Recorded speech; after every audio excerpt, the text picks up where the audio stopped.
Vaseline के साथ बनने वाली एक ऐसी सादा और सिंपल सी होम रेमेडी लेके आई हूँ जो कि इंस्टेंट आपकी स्किन को ब्राइट करेगी, स्किन पे बहुत ज़्यादा ग्लो लेके आएगी। रंग आपका ऐसे चमकेगा जैसे पता नहीं क्या आपने करवा लिया पार्लर पे जाके। लेकिन पार्लर पे जाने की ज़रूरत ही नहीं है, घर पे ही आपको ऐसा गजब का ग्लो मिलेगा कि आपका दिल खुश हो जाएगा।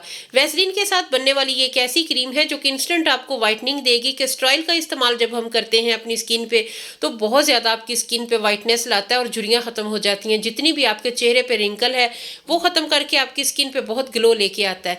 वैसलीन के साथ बनने वाली एक ऐसी क्रीम है जो लाइव रिजल्ट आप देखेंगे कि ये कैसे आपके चेहरे को चमका देगी। एक ऐसा ग्लो आएगा जो कि आपको कभी भी कहीं से भी नहीं मिलेगा। किसी भी पार्लर पे जाके हजारों रुपए लुटाने के बाद भी आपको ऐसी फेयरनेस नहीं मिलेगी जो इस रेमेडी से मिलने वाली है। सादा और सिंपल सी चीजों के साथ ये मैंने रेडी की है और ऐसा गजब का रिजल्ट मिला है। तो चलिए फिर इस मैजिकल रेमेडी को बनाना स्टार्ट करते हैं। अस्सलाम वालेकुम यूट्यूब फैमिली, कैसे हैं सब लोग? उम्मीद करती हूँ सब अपने घरों में खुशबाश होंगे। इस रेमेडी को बनाने के लिए, इस फेयरनेस वाइटनिंग क्रीम को बनाने के लिए, एंटी एजिंग क्रीम को बनाने के लिए हमें सिर्फ 1 चम्मच वैसलीन चाहिए। वैसलीन जो कि अगर आप एज इट इज़ इस्तेमाल करते हैं तो वो आपके चेहरे पे कालापन भी लाएगी, आपके रंग को ख़राब करेगी, स्किन को डल करेगी।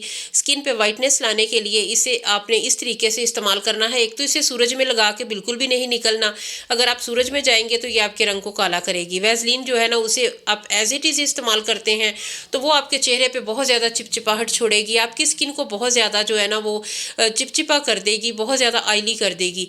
आपने इस तरीके से इस्तेमाल करना है कि 1 चम्मच आपने ले लेनी है वैसलीन, उसमें चंद ड्रॉप्स आपने ग्लिसरीन के ऐड करने हैं। उसके बाद आपने इसकी बहुत अच्छे से मिक्सिंग करनी है। जिस तरीके से मैं आपको बता रही हूँ ये वाली क्रीम बना के आप कैसे लगानी है, किस टाइम आपने लगानी है कि आपको इसके बहुत अच्छे रिजल्ट मिले, रंग काले की बजाय गोरा होगा इंशाल्लाह, वो मैं आपको आगे चल के बताती हूँ। आपने इसकी बहुत अच्छे तरीके से मिक्सिंग कर लेनी है ताकि ये क्रीम फॉर्म में आ जाए। इसमें हमने चंद ड्रॉप्स ग्लिसरीन के शामिल किए हैं। उसके बाद जो हमारी मोस्ट इंपॉर्टेंट इंग्रेडिएंट है वो है कैस्टर ऑयल। कैस्टर ऑयल ना सिर्फ बालों को थिक करता है, घना करता है, ये हमारी स्किन पे जितनी भी छोटी छोटी रिंकल पड़ना शुरू हो जाती हैं ये उन्हें ख़त्म करता है। रिंकल को ख़त्म करने में कैस्टर ऑयल जो है ना ये बहुत ज़्यादा हेल्प करता है।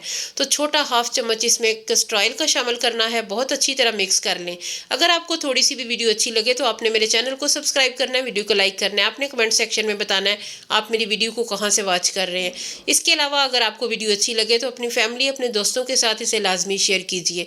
बहुत अच्छे से मिक्सिंग होनी चाहिए। उसके बाद आपने इसमें बादाम का तेल या फिर जैतून का तेल, कोई एक इन दोनों में से आपने एक ऑयल इसमें शामिल कर लेना है। उसके बाद फिर दोबारा से अच्छी सी मिक्सिंग करें। एक एक चीज़ को आप डाल के जब इसे मिक्स करते हैं ना तो इसकी मिक्सिंग बहुत अच्छे से होती है। आप एंड पे देखेंगे कि क्रीम की जो लुक है ना वो बिल्कुल बाज़ार की क्रीम से भी कहीं ज़्यादा अच्छी है। इस तरीके की ओरिजिनल क्रीम आपको नहीं मिलती बाज़ार से भी, वो केमिकल वाली ये होती हैं जो कि आपकी स्किन पे आपको फ़ायदा तो देती हैं साथ ही आपको नुकसान भी होता है। और ये वाली जो क्रीम है ना ये आपकी स्किन पे इस खुश्क पड़ते मौसम में ऐसी कमाल की जो है ना वो ग्लो लेके आता है और आपके रंग को भी फेयर करती है। बहुत सादा और सिंपल से तरीके के साथ ये रेडी हुई है। कोई भी इसमें बहुत ज़्यादा चीज़ों की भरमार नहीं है। चीज़ें वही हैं जो हमारी स्किन को वाइट भी करें और टाइट भी करें रंग। तो छोटी सी वीडियो है, उम्मीद है आपको अच्छी लगी होगी। अच्छी लगे तो लाइक एंड शेयर लाजमी कीजिएगा। अल्लाह हाफिज़।